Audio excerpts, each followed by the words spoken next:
Hello everybody, CritCrab here with another story, this one about a player who would not stop jamming his creepy impregnation fetish on all of the other players. His creepiness later bleeding into the real world. Roll post. Disclaimer, genuinely bad. Oh, and also fetish warning, though I don't really know why you would read the post that says forced his fetishes in the headline. If a pregnancy is a trigger topic for you, as I know for a lot of gals it is, and it was for me for some time, I suggest reading something else. TLDR, a female character, played by a guy, gets pregnant and then gets really creepy about it. You might know me as the OP of Alex the God Complex DM, and the game I will talk about was also in a somewhat large gaming group, which included most of the people featured in my last story. This story took place prior to the God Complex DM and before I left the group for good. Also, I saw a lot of cringe player slash DM tries to feed the party their fetish stories, so I figured I may as well tell mine. So, let's get this over with. A quick introduction. We played in a sci-fi space setting that had magic in it. Think Psychers from Warhammer 40k because that's how I will refer to them even if I'm wrong. And sometimes DM let the psionics slash mages slash biotics, whatever the living hell they were, do RP things that were not in the rules. We played a half homebrew RPG, so that happens sometimes and basically made the game Psycher-sided. But it was fun, and made sense lore-wise. Before this particular episode happened, so we rolled with it, and the DM allowed most of the suggestions. As for the party itself, we were a part of a large militaristic government of this part of the galaxy, and we were a kind of special forces slash peacekeepers slash law enforcement slash reconnaissance. The group. DM. A true neutral guy who will literally allow anything in the game as long as it remotely makes sense and is not breaking the balance to hell. So players wouldn't just play Psychers and go all Jesus Christ and then some on everybody. He kept his strong stone poker face the entirety of the narration, only changing it if playing an NPC. Under other circumstances, I guess, it would be great to have him. Veronica, a pilot slash engineer. Also me. Alex. Yes, the God Complex DM. A psycher. He's a bi slash pansexual. Marcus. Even though he is one of the main characters of the story, I can't for the life of me remember what kind of character he was playing. It was some kind of bruising melee soldier, I think. Venice. A female psycher, the main character of the story. And again, some players who didn't stick around too long, or people I don't want to remember because they were abominable human beings and trying to remember them will drive me straight to a psychiatric hospital. So what I didn't say is, Venice did not start as a girl. Is it transphobic if I call this person she? Forgive me if it is, because for the sake of convenience I will say she because Venice ended up female. She started as a male psycher, but one time Alex, being the person he is, wanted to have sex with still male Venice. Venice didn't object to it, so they went with it. After the process, Alex used his psycher powers to turn his partner's gender around. Roll the dice, roll past, skibbity beeby skadoodle, you're now a girl. We laughed a bit since there already was a running gag in the party that Venice was this kind of cute and girly guy, so no one really thought of it. Okay, Venice is now a girl. Nothing really changed except for the breastplate on her armor. Whatevs. Then Venice started doing advances on Marcus. The latter, again, didn't object because, quote, she's a girl now, so technically speaking this isn't really gay. And their romance kinda rolled on, and their characters even at some point got laid several times. And even without graphical descriptions. Wow. Now, that's when the weird, strange, gross part begins. Sometime later, I guess it was, like a couple weeks in-game, Venice claims to be pregnant. Well, alright, some alright possibilities for character interactions. Some characters congratulated her and Marcus, some rant about how it compromises the mission. Again, nothing fetishy, we just thought, alright, a person got pregnant, what happens?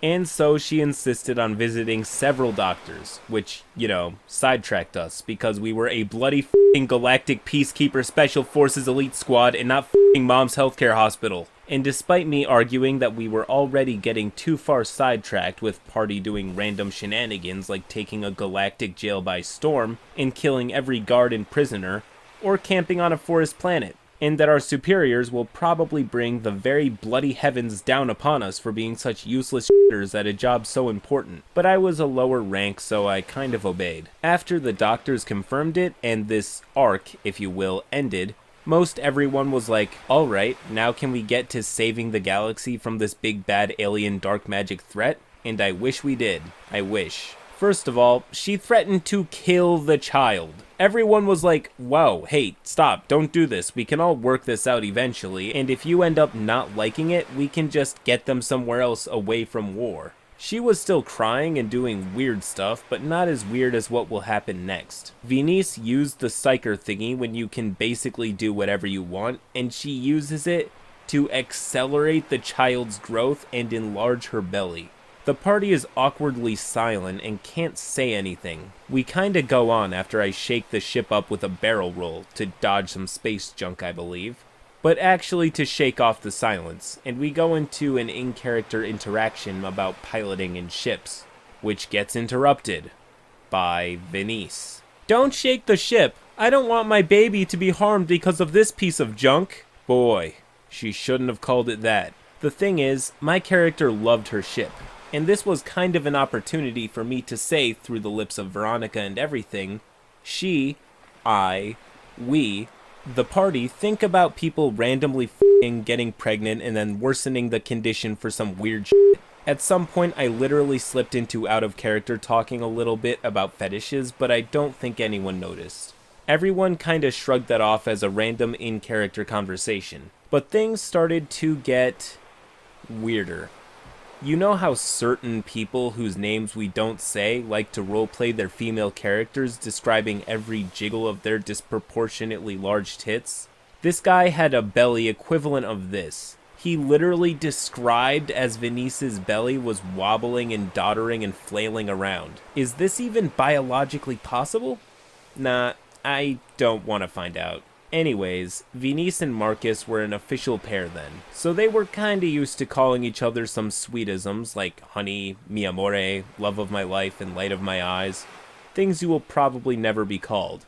Just kidding, of course, I'm sure you're breathtaking. The thing is, out of characters, Marcus was a straight dude, and made it clear several times before. Venice, out of character, didn't really show any affection to him either, until their characters became engaged. After that, he started sometimes out of character calling him sweetisms, and it didn't piss Marcus off, but it sure as hell did make him feel uneasy. Also, he began to PM Marcus far more often, inviting him to play Starbound or Warcraft or other games we used to sometimes play together, even though beforehand he didn't talk to Marcus privately, like, at all. I would guess that Marcus just at some point started ignoring him because of a dialogue I overheard while we waited for people to gather up in Discord for a game. Hey, Mark, I PM'd you several times. Why aren't you answering?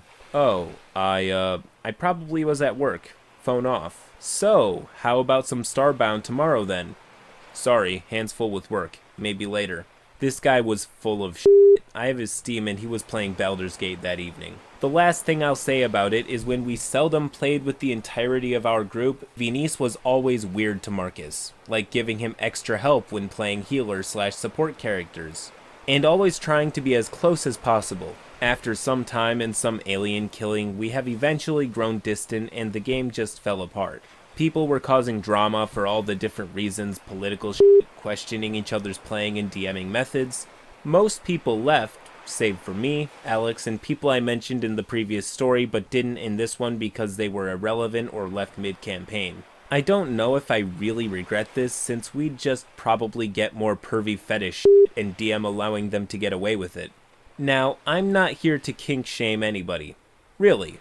What the f*** ever makes you wet or hard? Your own problems and pleasures, just please, for the love of God or whatever you believe in, if anything, please do not involve other people who do not share your preferences with you, and if the game is not about it, geez. Sometimes I think those old guys should just gather a D&D party with the sole purpose of satisfying their fetishes and just circle jerk till they pass out of exhaustion. End post.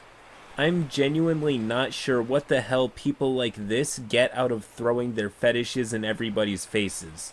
Like, Hey everybody, look at me and all the weird shit I'm into. If you're not judging me for it yet, just you wait till I start getting really weird about it. Then you'll be sorry for not bullying me. Something else I find a little off-putting as well is how he started trying to get closer to his character's fiance's player out of game. While sure they were in a D&D group together, the surrounding going-ons make his intentions look really questionable. But that's all I'm going to say about that because it's really not the main point I'm trying to make here. Players, DMs, and just people, if you ever feel an intense urge to throw your fetishes into an activity that has nothing to do with your fetishes, a good rule of thumb is to not do that. Anyways, if you enjoyed this video, please do leave a like and subscribe to the channel for more stories just like this one. Till next time.